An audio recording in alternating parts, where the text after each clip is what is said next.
Alright guys, so welcome back. So today we're going to be talking about 1173. Honestly, I've been dying to talk about the chapter for a while, primarily because there were so many cool revelations there. Specifically one, I would say.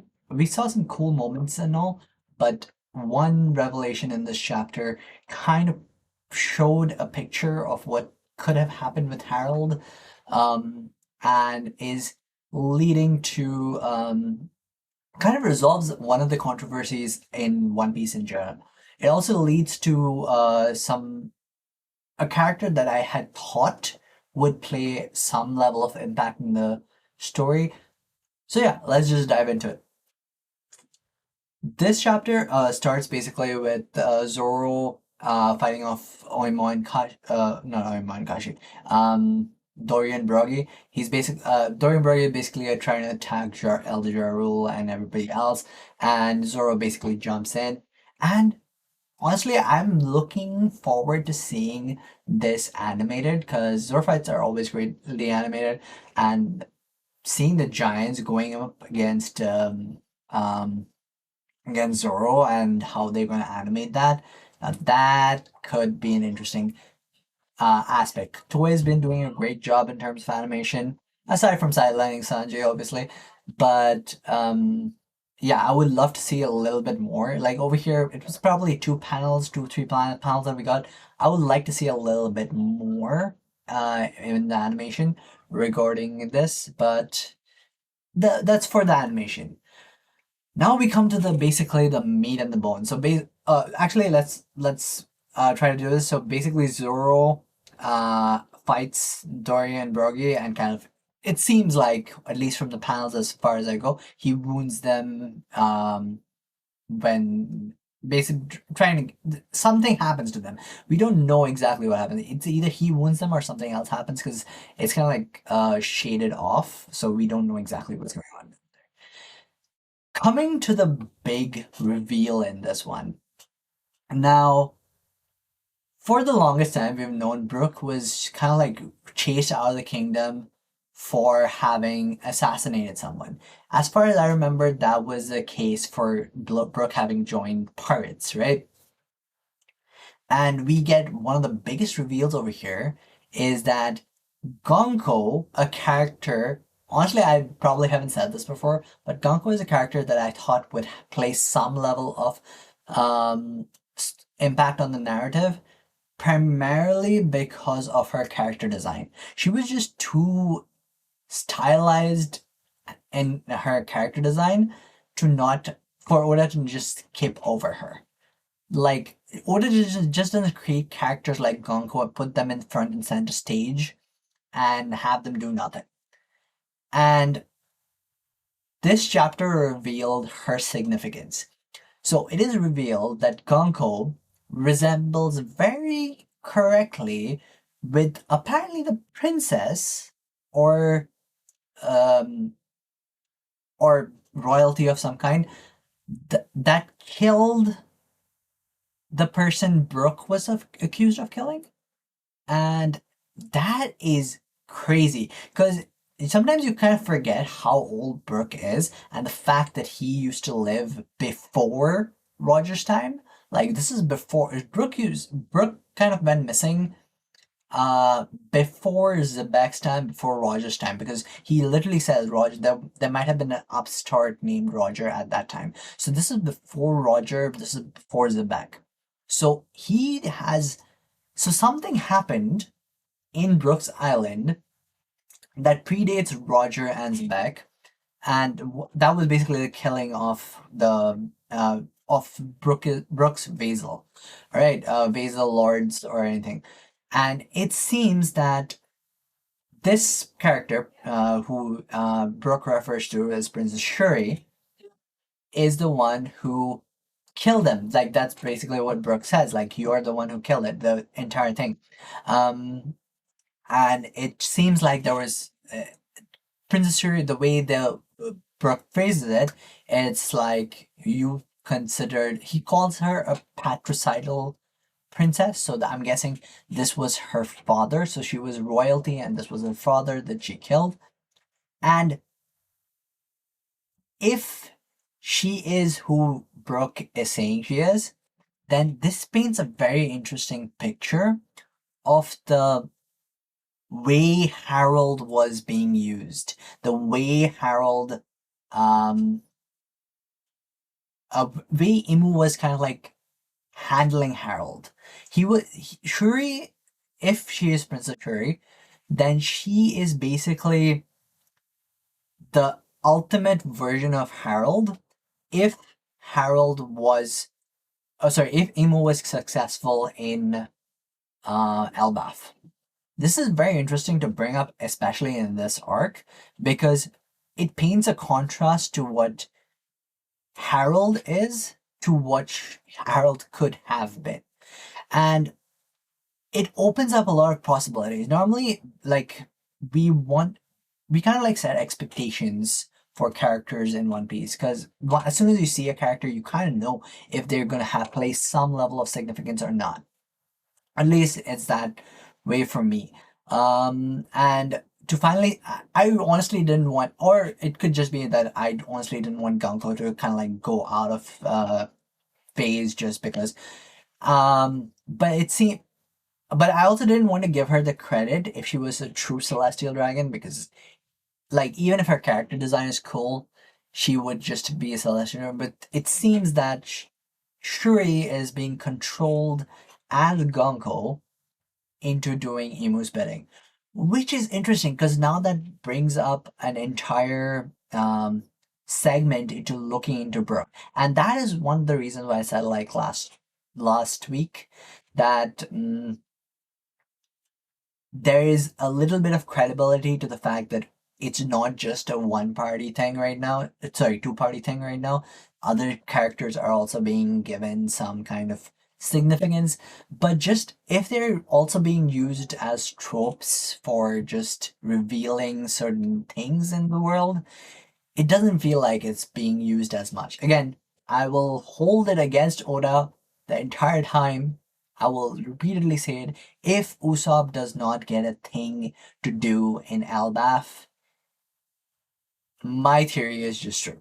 My theory is absolutely true. It is becoming a two-party system. All right. Anyway, so we kind of understand that Gonko or this. So this fact that Gonko is actually Princess Shuri is actually given credibility because she Brooks' words kind of like shake Emu's control over her, and there's a break in um Emu's control as she kind of like she actually tells Brooke to run away because she knows the amount of control Emu has over her. So she probably entered a deep sea contract or a deep sea contract to the point where she can be controlled to that level. Um, and but she clearly cares enough for Brooke that she can it actually breaks the control over her.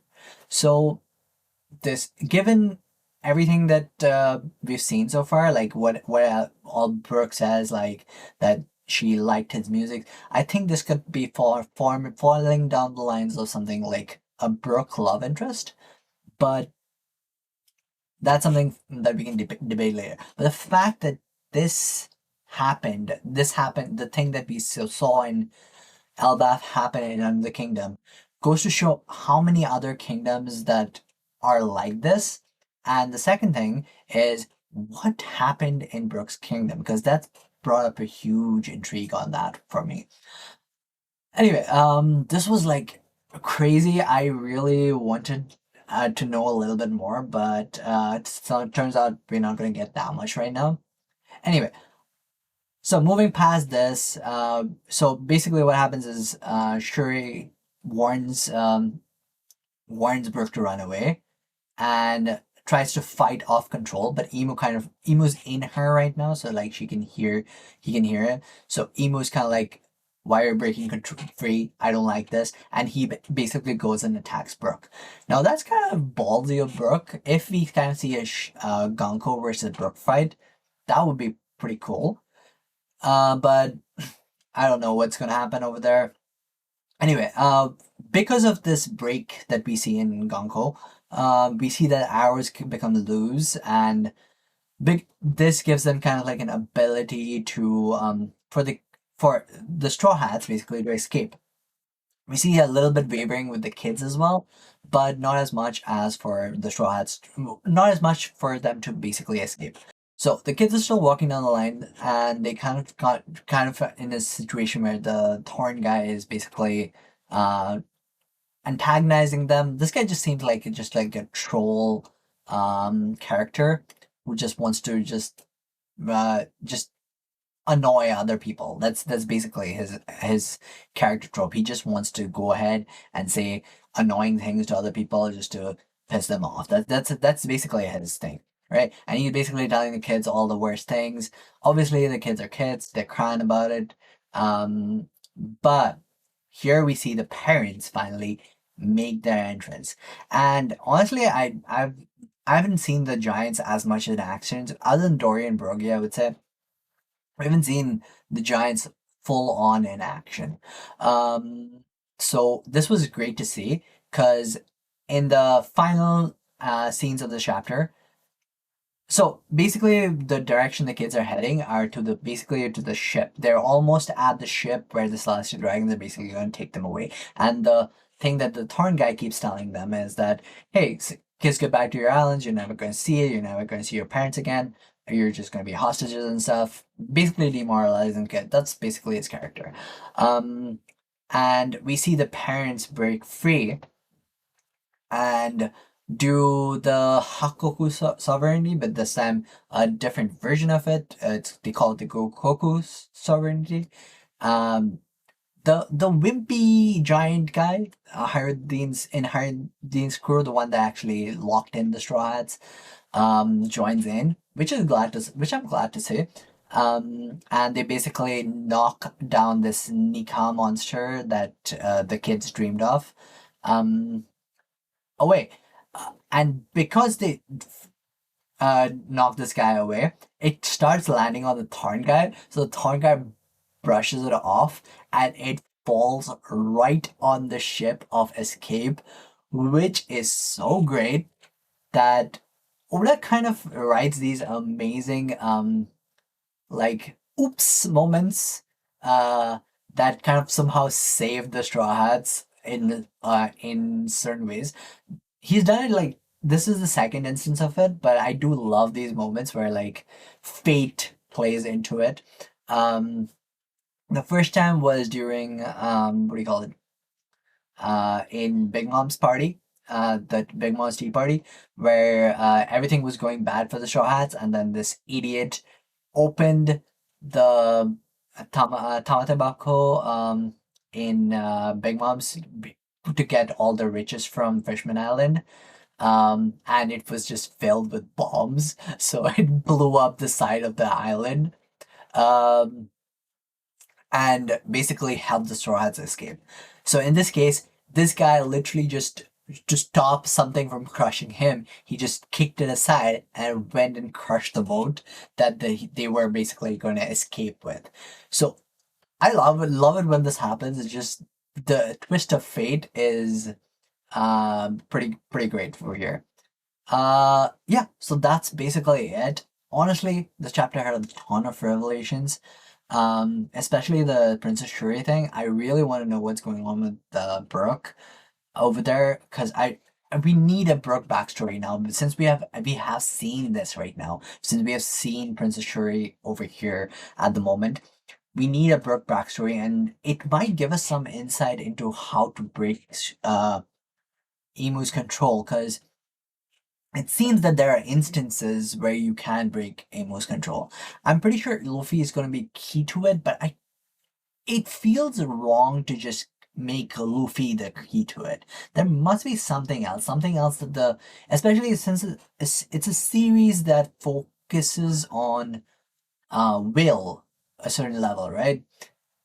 Each character should have the ability to break free of this control.